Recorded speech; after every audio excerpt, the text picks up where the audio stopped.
Salam alaikum, shalom, peace be with you.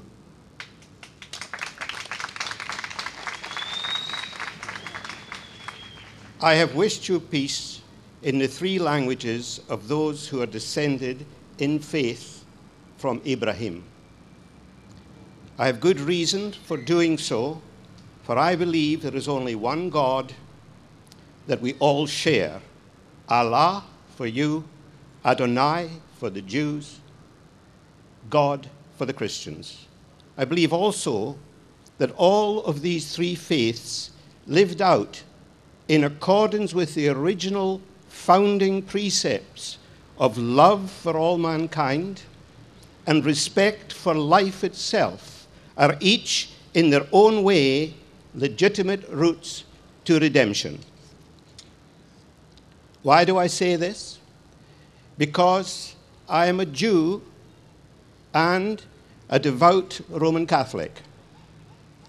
But as such, I do not consider that all Jews should become Christians just because I believe in the Lord Jesus Christ.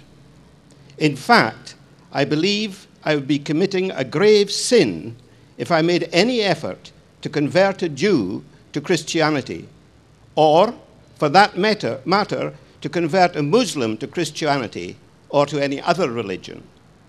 How much blood has been shed by those who have tried in the past to forcibly make people believe in what they believe. Redemption has nothing to do with the road we choose to travel to the one God. What it depends on more is the way in which we travel that road, the way in which we treat the people that we meet on our journey to God.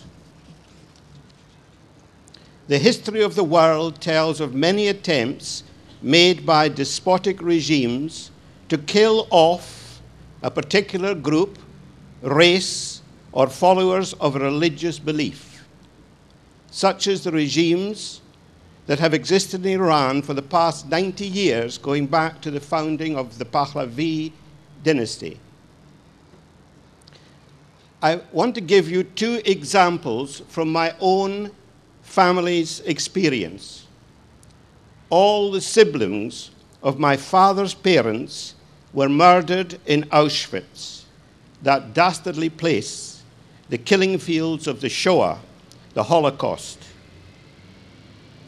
That place that Mahmoud Ahmadinejad denies ever existed. How dare he? How dare he?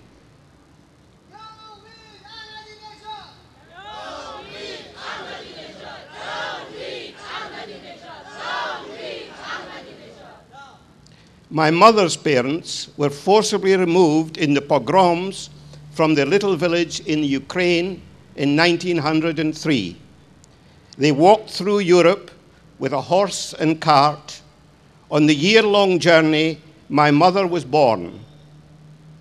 And all this effort was to reach this land of freedom where they could live in peace. Is this land still the same today?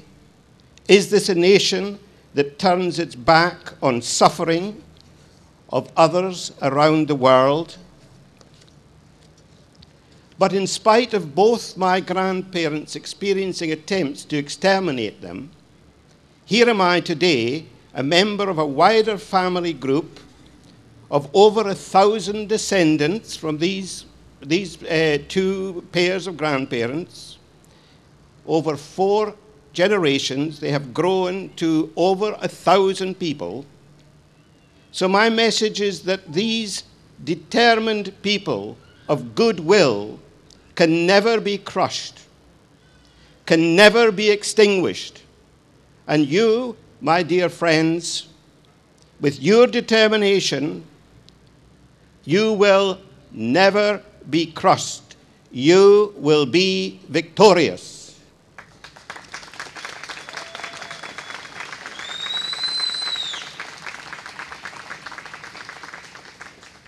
Over the past weeks, I have spoken individually to a few of the hunger strikers, and whilst I tend to agree with the Archbishop of Canterbury and others that you should now stop your hunger strike, I will not insult any of you by saying the same thing.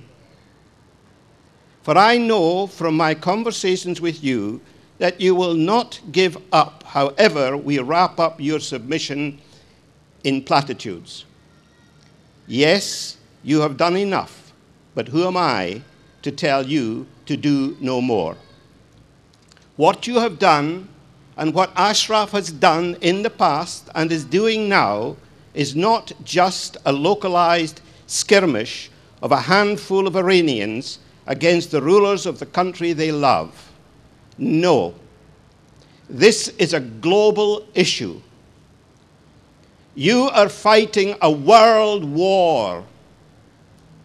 What you are doing and have done is for the benefit of the whole world. You are saving the world from the spread of Islamic fundamentalism, a misogynist system that has nothing to do with Islam. It kills and tortures those that oppose it in the slightest way. It takes away the freedom of those that do not openly oppose it. It favors nobody except those that impose for their own pleasure a harsh regime with no moral or religious basis whatsoever. The continuing situation in Camp Ashraf, together with the facts that the 36 people taken from the camp have not been released, constitutes an urgent humanitarian and human rights issue. Iran is controlling the newly elected government of Iraq and using Prime Minister al-Maliki to exterminate its greatest enemy, the PMOI, either by killing them, repatriating them to Iran, or scattering them in small groups where the repatriation or extermination will not be noticed. Al-Maliki must not be allowed to carry out the wishes of his Iranian masters. There is no question of doubt under international law that the Ashraf residents are protected persons, and as such, Britain and the US, along with all the coalition forces, have an obligation to defend the residents from violence or abuse and to return to them the 36 hostages. Why do Mr. Obama and Mr. Brown take no action? Why has the media been gagged? Because behind the scenes, deals are being done with Iran, not just on the nuclear issue, but also the leaders of your and my country have an eye for the mineral wealth of Iran. And to get their hands on that, they are prepared to say to Mr. Ahmadinejad, your enemies are our enemies, and we will help you to be rid of them as long as you crease our tainted palms. That is the battle you fight, my dear friends. It is a massive battle, but you are going to win against the dishonesty and prejudices of national leaders who know no other way of dealing with this despotic regime but to appease it until the day comes when they will be devoured by the monster they have been complicit in creating.